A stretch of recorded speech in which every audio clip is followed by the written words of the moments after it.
గీతం యూనివర్సిటీకి ప్రభుత్వ భూముల బదలాయింపుపై హైకోర్టులో విచారణ జరిగింది.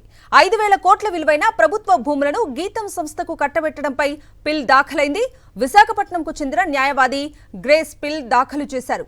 ప్రభుత్వ భూములు ప్రైవేట్ సంస్థలకు కట్టబెట్టడం చట్ట వ్యతిరేకమన్నారు పిటిషనర్ తరఫు న్యాయవాది జడశ్రవణ్. విచారణ వాయిదా వేశారు.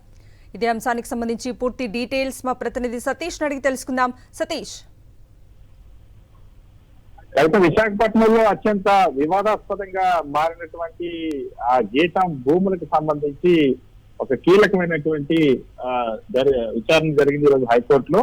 గీతం భూములు రెగ్యులరైజేషన్ సంబంధించి ఇటీవల జిఎంసీ కౌన్సిల్ లో బలవంతంగా తీర్మానం చేసినటువంటి నేపథ్యంలో హైకోర్టుకి విశాఖకు సంబంధించినటువంటి న్యాయవాది గ్రేస్ ఆశ్రయించారు. సుమారుగా 5,000 కోట్ల రూపాయలు విలువైనటువంటి ప్రభుత్వ భూములను ఆ గీతం సంస్థ కట్టబెట్టడం పైన హైకోర్టులో విశాఖకు చెందిన న్యాయవాది గ్రేస్ వ్యాజ్యం దాఖలు చేశారు. ఈ వ్యాజ్యాన్ని ఈ రోజు హైకోర్టు ధర్మాసనం విచారించింది. పిటిషనర్ తరఫున ఆ న్యాయవాది జడా శ్రవణ్ కుమార్ వాదన వినిపించారు.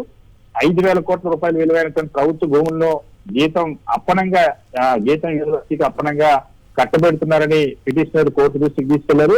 అత్యంత విలువైనటువంటి కొండ కాలువ, అదేవిధంగా మెట్ట భూములను ప్రభుత్వం అమ్మటానికి చట్టం అనుమతించడం లేదని ఆ పిటిషనర్ కోర్టు దృష్టికి తీసుకెళ్లారు.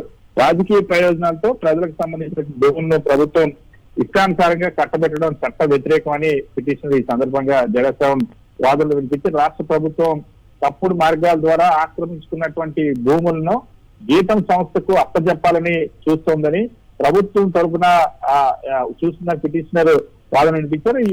ఈ పిటిషన్ పైన ప్రభుత్వం తరఫున ప్రభుత్వ న్యాయవాది కృష్ణారెడ్డి వాదన వినిపించారు. గీతం యూనివర్సిటీ తరఫున కూడా సీనియర్ న్యాయవాది హాజరైతే ప్రభుత్వాన్ని బ్లాక్ మెయిల్ చేయడానికి ఇటువంటి పిటిషన్ వేస్తున్నారంటూ ఆ గీతం తరపునటువంటి న్యాయవాదులు ఆరోపించారు. అయితే 51.24 ఎకరాల భూమిని ప్రభుత్వం దారాదత్తం చేసింది అనడానికి ఎటువంటి ఆధారాలు లేవంటూ ప్రభుత్వ తరఫున న్యాయవాది వినిపించారు. అయితే చట్టపరంగానే అయితే ఈ వ్యాజ్యాన్ని విచారించడానికి అర్హత లేదని కొట్టేయాలని కోర్టును దేశం తరఫున న్యాయవాదులు కోరారు. కానీ పిటిషనర్ ఒకసారి కోర్టుకు వచ్చిన తర్వాత వ్యాజ్యాన్ని కొట్టివేయడం కుదరదని కోర్టు స్పష్టం చేసింది. పిటిషనర్ యొక్క వాదనలు విని తర్వాత ప్రభుత్వం దీనిపై స్పందించాల్సిన అవసరం ఉందని కోర్టు స్పష్టం చేసింది. అదేవిధంగా దీనికి సంబంధించి ప్రభుత్వానికి అదేవిధంగా గీతం యూనివర్సిటీకి ఏమైనా అభ్యంతరాలు ఉంటే కౌంటర్ రూపంలో దాఖలు చేయాలని ఆదేశించింది. ఆ రాజ్యాన్ని పూర్తిగా విచారించకుండా కొట్టేయలేమని స్పష్టం చేసింది న్యాయస్థానం. సో పూర్తి ఆధారాలతో కౌంటర్ దాఖలు చేస్తామని కోర్టుకి ప్రభుత్వం తెలిపింది. ప్రభుత్వం అదేవిధంగా గీతం యూనివర్సిటీని కౌంటర్ దాఖలు చేసింది. విచారణను 4 వారాలకు వాయిదా వేస్తూ హైకోర్టు నిర్ణయం తీసుకుంది. Right Satish, thank you.